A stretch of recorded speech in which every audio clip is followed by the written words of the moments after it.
خود کشمیر کے حقوق کے لیے، کشمیر کے لوگوں کے حقوق کے لیے جو بات کرتے تھے وہ بھی آپ کو سناتے ہیں، اور پھر بتائیے گا کہ کیوں آر ایس ایس نے مہاتما گاندھی کا قتل کیوں کیا تھا، اور کیا آر ایس ایس کی بنیاد اس قتل کے بعد رکھی گئی مہاتما گاندھی کے؟ مہاتما گاندھی نے کشمیریوں کے حوالے سے کیا کہا تھا، آئیے سنتے ہیں۔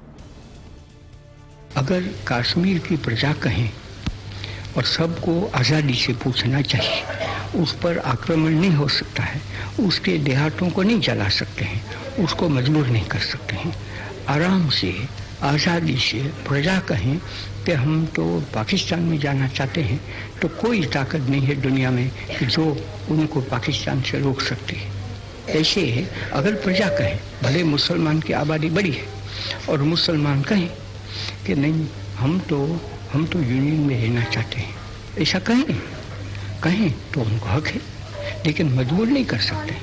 نہ یونین کے لوگ مجبور کر سکتے ہیں کشمیری لوگوں کو، نہ پاکستان کے لوگ ان کو مجبور کریں۔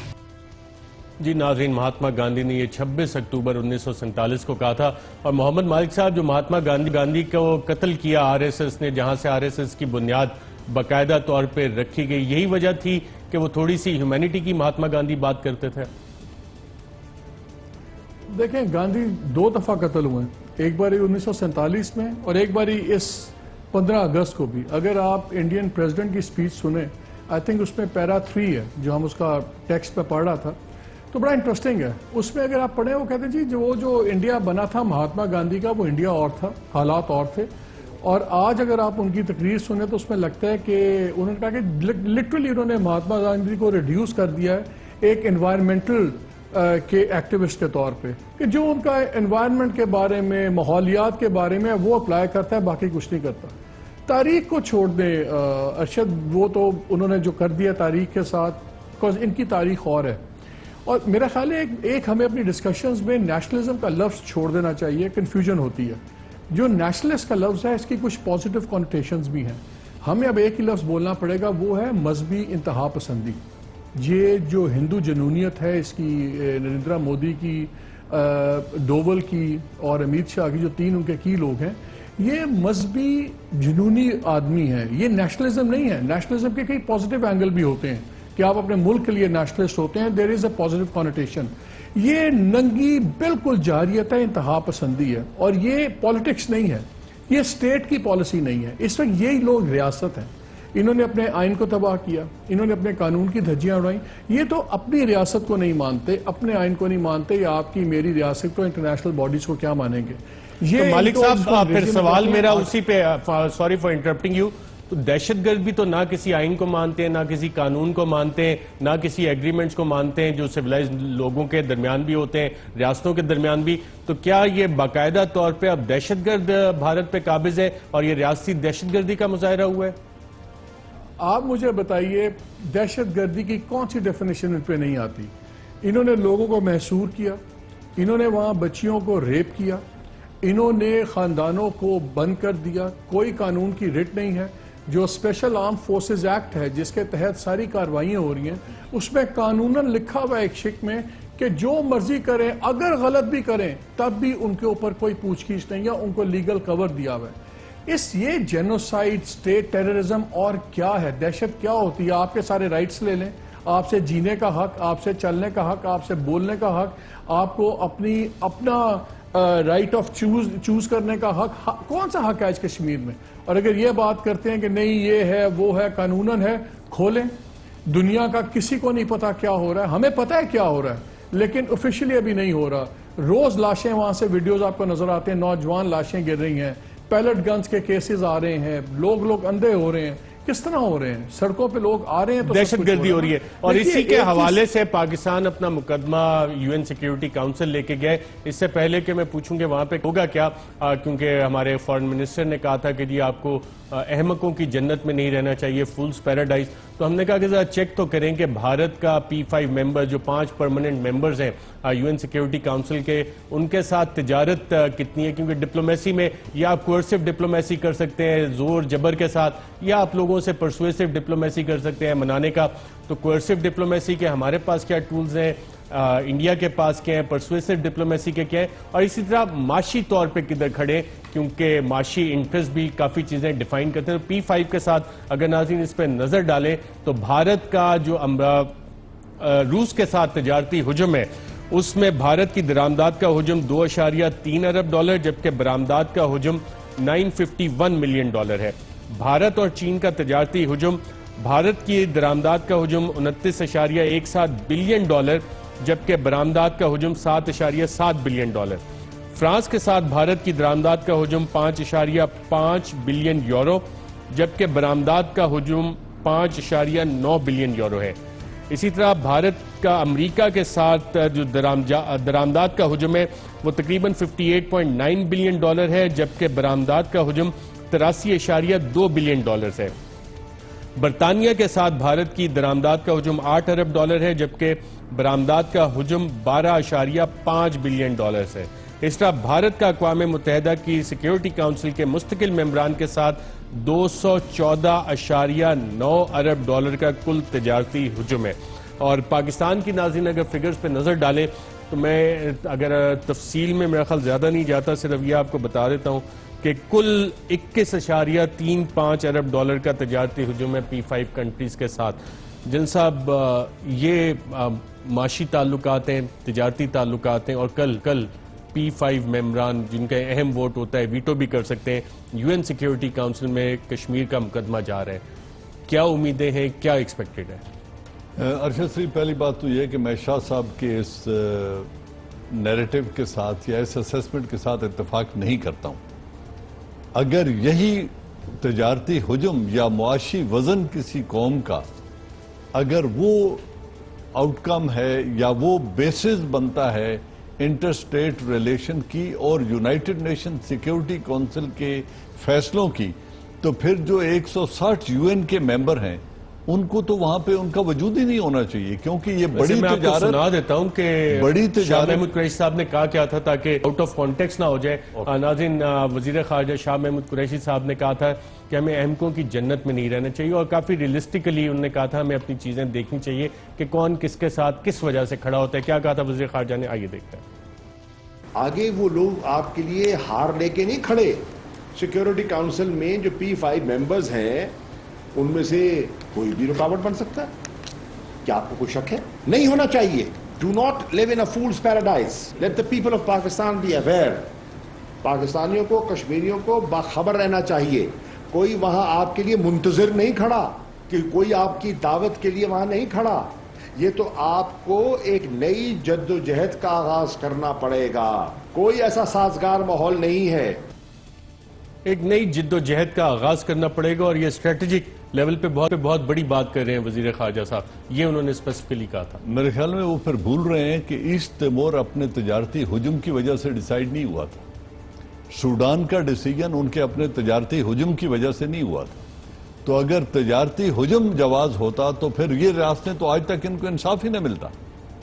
پھر تو کریشن آف پاکستان بھی نہیں ہونی چاہیے تھی, کیونکہ ان کا کون سا تجارتی حجم تھا. پھر ہم یہ جو چوتھا اسٹریٹجک ایمبریس, ابھی امریکہ چوتھی دفعہ ہمیں گلے لگا رہے ہیں, ہمیں تجارتی ویٹ کی وجہ سے تو وہ گلے نہیں لگا رہا. نیشنز کی اپنی اسٹریٹجک پوزیشن ہوتی ہے, ان کا اپنا ایک ریزالو ہوتا ہے.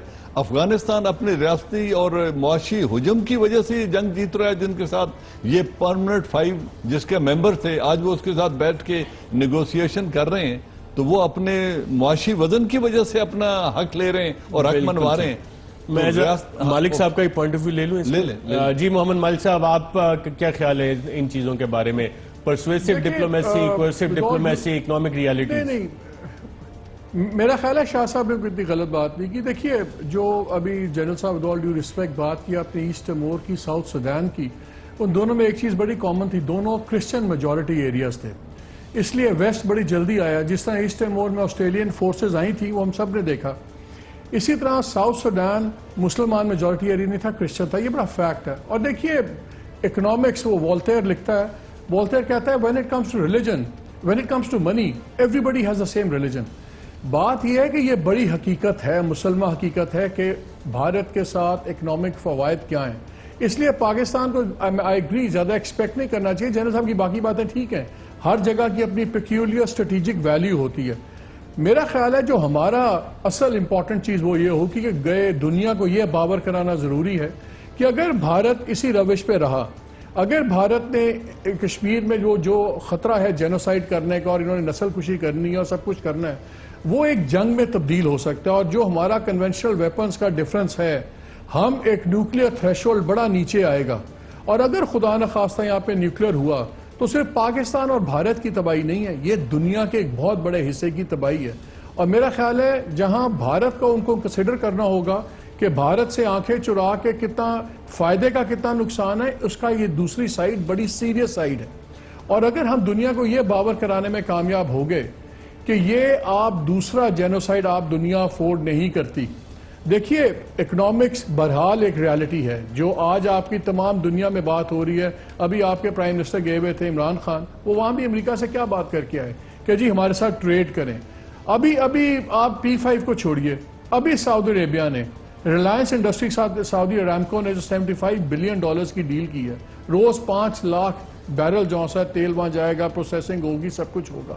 آپ کے جو مسلمان آپ کے جو جن کے لیے ہم کہتے ہیں جی جانیں قربان، ہماری فوجیں قربان، وہ بیٹھ کے کشمیر پہ اس لیے بات کیوں نہیں کر رہے؟ صرف اس لیے نہیں کر رہے کہ ان کا اکنامک انٹرسٹ بہت بڑا ان کے ساتھ انٹرٹوائنڈ ہے. جو UAE کا ہم نے رول دیکھا ہے، اتنی سبڈیوٹ سی جو OIC کی سٹیٹمنٹ آئی ہے، شرمناک سٹیٹمنٹ ہے جو OIC کی سٹیٹمنٹ آئی ہے، اتنی اپولوجیٹک سٹیٹمنٹ میں نے زندگی میں نہیں دیکھی. سب میں کامن چیز کیا ہے؟ اچھا مالک صاحب، آپ بلیم تو ڈالے جا رہے ہیں سب لوگوں پہ. ہم بھی اپنے گریبان میں بھی جھانک کے دیکھ لیں. سعودی عربیہ مجھے اچھی طرح یاد ہے، اگر فیکٹس کو دیکھا جائے تو جب جنرل قمر باجوہ صاحب اور پرائم منسٹر صاحب گئے تھے تو $10 بلین کی انہوں نے انویسٹمنٹ پرومس کی تھی، جو کہ ایونچولی $40 بلین تک جانی ہے. لیکن اس میں ایک کنڈیشن تھی کہ ہم نے بہت سارے پروجیکٹس آئیڈینٹیفائی کرنے تھے. کیا وہ پروجیکٹس ہم نے آئیڈینٹیفائی کیے؟ قطر انویسٹمنٹ اتھارٹی کے ساتھ $22 بلین کے پروجیکٹس کمٹ ہوئے تھے. اور اس کے بعد میرے پاس وہ لیٹر بھی پڑا ہے جس میں وہ کہہ رہے ہیں کہ جناب ہم لوگ انتظار کر رہے ہیں کہ آپ یہ چیزیں آئیڈینٹیفائی کریں. وہ اکنامک مائٹ تو ہے، لیکن کیا ہم لوگ مالک صاحب اکنامک ایکویشن نہیں اگنور کر سکتے؟ ہاں وہ اگنور نہیں کر سکتے، لیکن ہم کر کیا رہے ہیں اس اکنامک ڈس بیلنس کو ایڈریس کرنے کے لیے؟ کیا ہم اپنے اسٹریٹجک تھاٹ میں اکانومی کو بھی کہیں شامل کرتے ہیں یا نہیں؟ کہ ہمارا فوکس صرف ٹیریٹری پہ رہتا ہے اور وہ فنڈامنٹل مسٹیک ہم پچھلے 73 سال سے کرتے آ رہے ہیں اور باقی چیزوں کو ہم سائیڈ لائن کر دیتے ہیں اور سیکیورٹی نیریٹو میں ہم اس کو لے کے نہیں آتے. اور انڈیا کو جب ہم آج بات کرتے ہیں تو اس کا جو سیکیورٹی نیریٹو بنا ہے وہ پولیٹیکلی بنا ہے، ڈپلومیٹیکلی بنا ہے، اکنامیکلی بنا ہے، سب چیزوں کو ملا کے سول سوسائٹی کے ساتھ بنا ہے. ہم لوگ ان ساری چیزوں پہ کدھر کھڑے؟ ہم صرف ایک ٹیریٹوریل خالی نیریٹو کی بات نہیں ہے. نہیں ارشد خالی نیریٹو. یہی گجرات کا چیف منسٹر مودی تھا، اس کو ویزا ڈینائی ہو گیا ہوا تھا، یہ واچ لسٹ پہ تھا. یہی بندہ امریکہ سے صدر بن گیا انڈیا کا، سڈنلی وہ اوباما کی بھی دوستی ہو گئی، سڈنلی اس کی بھی ہو گئی. انہوں نے $50 بلین کی انویسٹمنٹ بھی کی، جاب بھی انڈیا میں کریٹ کی. دیکھیں ایک چیز بڑی کلیئر ہے، اس وقت جو انڈیا میں رجیم ہے یہ ریشنل رجیم نہیں ہے.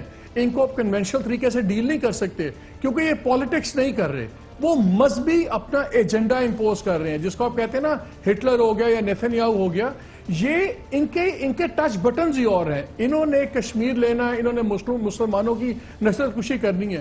ان کو بالکل صحیح ہے، ان کے بٹنز تھوڑے سے مختلف ہیں اور یہ بٹنز ڈھونڈے گے کیسے؟ کیونکہ ابھی تک جن بٹنز کو یہ دبا کے کام کرتے جا رہے ہیں ان بٹنز کو سوئچ آف کرنے کے لیے ہمارے پاس کیا؟ اور کیا بھارت جو مقبوضہ کشمیر میں آیا ہے، نریندر مودی کا جو اگلا پلان ہے آبی جارحیت اور دہشت گردی، کیا اس پہ بھی بھارت عمل کرنے جا رہا ہے؟ اس پہ بھی بات کریں گے ایک وقفے کے بعد. ویلکم بیک ناظرین. بات تو ہم نے آبی جارحیت کی کرنی تھی، لیکن جنرل صاحب بریک میں کافی ایموشنل تھے کہ اقوام متحدہ کے کون سے اصول ہیں جس کے تحت اس مسئلے کا حل ہو سکتا ہے. جنرل صاحب وہ کون سے اصول ہیں؟ طاقت ایک واحد اصول ہے. ارشد اگر یہ بات مان لی جائے نا کہ طاقت ایک واحد اصول ہے، اور میں اگر اس نیریٹو کو مان لوں جو فورن منسٹر دینے کی کوشش کر رہے ہیں یا جو مالک بھائی نے ابھی دیا ہے کہ وہ کرسچن تھے اس لیے ایسٹ تیمور اور سوڈان کو حل مل گیا، تو ہم نہ تو کرسچن ہیں نہ معاشی طور پہ مضبوط ملک ہیں. اور یہ کم و بیش UN کے 160 ممبر میں سے 150 کی کہانی یہی ہے کہ وہ مضبوط معاشی طور پہ بڑی اکانومیز نہیں ہیں. اس کا مطلب ہے یونائٹڈ نیشن میں ہم گئے کیوں ہیں؟ پھر کیا لینے گئے ہیں؟ جانے سے پہلے ہمیں پتا تھا کہ ہم نان کرسچن ہیں. اور یہ بھی پتا تھا کہ ہم معاشی طور پہ تجارتی حجم ہمارا بہت کم ہے. وہ move to the United Nation Security Council. کیا لینے گئے ہیں؟ کیا لینے گئے؟ میں تو یہی سمجھ رہا تھا کہ یہ وہاں پہ انصاف لینے چلے گئے. مالک صاحب سے پوچھ لیتے ہیں. میں تو یہ سمجھ رہا تھا کہ یہ وہاں سے اس کشمیر کے مسئلے کا جو وہاں پہ ظلم اور بربریت ہو رہی ہے, جو نہ کرسچینٹی الاؤ کرتی ہے نہ بڑی معاشی طاقت جس کو لیجیٹیمائز کرتی ہے, وہ کشمیریوں کے اوپر ہونے والے غریب آدمی ظلم کو کو رکوانے پاکستان کے میں لیے کبھی کوئی انصاف ملے؟ ملتا بھی ہے. جو قصور میں جس آدمی کی بیٹی کے ساتھ ریپ ہوا تھا وہ معاشی طور پہ طاقتور ملک نہیں تھا, طاقتور آدمی نہیں تھا, لیکن اس کے عمران کو سزائے موت ہو گئی کیونکہ اس کو انصاف ملا. وہ ایک ایسے معاشرے میں رہ رہا تھا جہاں لوگ مالی سونے سے نہیں تولتے موریلٹی. وہاں عدالتوں نے انصاف دیا اور اس کو سزائے موت مل گئی. جی مالک صاحب, ہم یو این سیکیورٹی کاؤنسل کیوں گئے ہیں؟ دیکھیے یہ کیش 22 ہے.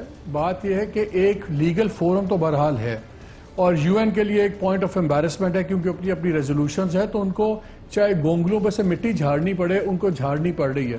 آپ ایک دنیا میں رہتے ہیں, آپ کوئی آئزولیٹڈ نہیں ہے دنیا سے. دنیا کی نارمز ہیں اور اس میں کوئی شک نہیں ہے کہ ابھی تک یو این کے جتنے بڑے فیصلے ہیں وہ اکنامیکلی یا ملیٹریلی جو اسٹرانگ قوم میں ہیں ان کے حق میں ہوئے ہیں. پوری تاریخ اٹھا لیں. بالکل, میں کون کہتا ہے کہ یو این میں انصاف ہوتا ہے؟ I don't think so. لیکن بہرحال ایک کچھ آرڈر تو چاہیے اس دنیا میں جو بہت ہی ڈس آرڈرلی دنیا ہے. یہ ہمارے جو انہوں نے بات کی قصور میں وہ اس لیے پھانسی لگ گیا بندہ کیونکہ وہ بندہ غریب تھا.